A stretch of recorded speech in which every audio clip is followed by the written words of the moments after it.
अरे एक व्यक्ति मुझे अपने घर ले गया, बोले बेटा बहुत नालायक है। हमने कहा ये बताओ घर तो चलेंगे लेकिन बेटा कुछ करेगा तो नहीं। अरे बोले कुछ नहीं करेगा, आप कम से कम घर तो चले। और जैसे ही हम उसके घर गए और हमने जैसे ही दरवाजे पर पहला कदम रखा तो बेटा साष्टांग हमारे चरणों में लेट गया, प्रणाम किया, मतलब लेट कर प्रणाम किया। हमने कहा बाप तो कह रहा था बेटा बहुत नालायक है, बेटा तो संस्कारी है। क्यों? बाप ने कहा कि बेटा बहुत नालायक है लेकिन बेटा संस्कारी निकला। हमने धीरे से कान में कहा उसके पिता के, हमने कहा क्यों तुम झूठ बोल रहे थे, तुम्हारा बेटा तो संस्कारी है, मुझे लेटकर प्रणाम किया, तुमने कहा कि बेटा नालायक है। अरे बोले स्वामी जी आपको देखकर प्रवृत्ति बदल गई होगी, बेटा तो नालायक ही है लेकिन आपको देखकर प्रवृत्ति बदल गई। हमने कहा चलो तो कोई बात नहीं, जब देखकर इतनी समझ आ गई है तो समझा कर तो और समझ आ जाएगी। क्यों? जिसकी संत को देखकर प्रवृत्ति बदल गई हो तो समझाने से तो और समझ जाएगा। थोड़ी देर में बेटा चाय लेकर आया और जैसे ही चाय लेकर आया तो चाय को रखा। हमने कहा बेटा इधर आओ। हाथ जोड़कर खड़ा हो गया, बोले बोलिए महाराज जी। हमने कहा बेटा तुमने हमको प्रणाम किया, इस बाप को प्रणाम क्यों नहीं किया? अरे हमको प्रणाम किया, इस बाप को भी प्रणाम कर लेते। अरे बोले स्वामी जी छोड़ो इस बाप की बात। हमने कहा बाप की बात, ये तो तुम्हारा बाप है। अरे बोले ये बाप नहीं है, ये तो हमारे जीवन का पाप है। हमने कहा दिमाग खराब है क्या तुम्हारा? अरे बाप को बाप कहते हैं, बाप को पाप बोलना है, क्या बात है? मामले को समझा हमने कहा ये बताओ ये तुम्हारा बाप है? अरे बोले बाप नहीं है। हमने कहा बाप नहीं है तो क्या है तुम बताओ। अरे बोले स्वामी जी क्या बता, मैं इसी बाप की बदौलत हाई स्कूल में 10 बार फेल हुआ हूं। हमने कहा इसी बाप की बदौलत हो गए हो? हमने बाप से पूछा, हमने कहा क्यों?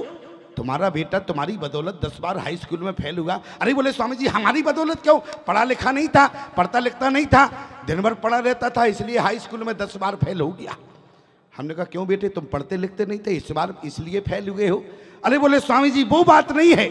हमने कहा बात क्या है?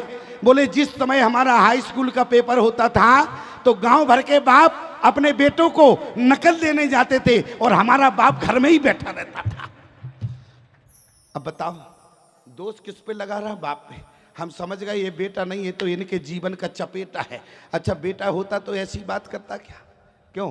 बेटा होता तो ऐसी बात करता क्या? लेकिन ध्यान देना प्यारे, हमारे हनुमान जी महाराज मर्यादित बेटा हैं और जब बेटों की बात आती है तो एक बेटे का नाम और लिया जाता है। हर प्राणी चाहता है, हर माता पिता की इच्छा होती है हमारे यहाँ श्रवण कुमार जैसा बेटा पैदा हो। क्यों?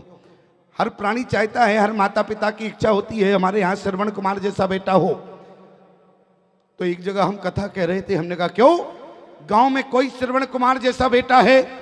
एक बेटा खड़ा हो गया। हमने कहा तुम श्रवण कुमार जैसे बेटे हो, आओ हमारे पास। और जैसे ही हमारे पास आया हमने सोचा गले से उतार के माला पहनाए। माता पिता खड़े हो गए, बोले अभी माला मत पहनाओ। हमने कहा क्यों? बोले क्या ये श्रवण कुमार जैसा है? हमने कहा श्रवण कुमार जैसा नहीं है बेटा, तुम श्रवण कुमार जैसे कारनामे नहीं है तुम्हारे। अरे बोले स्वामी जी क्यों?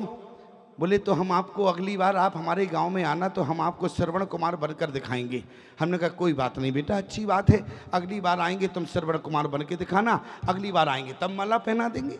और 1 साल बाद हम उसके गाँव में पहुँचे और जैसे ही उसके गाँव में पहुँचे तो हमने कहा क्यों हमारे श्रवण कुमार कहाँ हैं, मंच पर आए। और जैसे ही हमने श्रवण कुमार को बुलाया, गले से माला उतारी पहनाने के लिए, माता पिता फिर खड़े हो गए, बोले स्वामी जी अभी माला मत पहनाओ। हमने कहा क्यों? अरे तुम्हारा बेटा श्रवण कुमार बन गया है, तुम्हें माला पहनाने में दिक्कत है? अरे बोले अभी बना नहीं है। हमने कहा क्यों बेटा तुम श्रवण कुमार नहीं बने हो?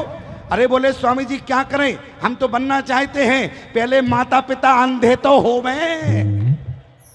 अब बताओ प्यारे, इस समाज में विडंबना है कि नहीं है? क्यों? समाज में विडंबना है कि नहीं है?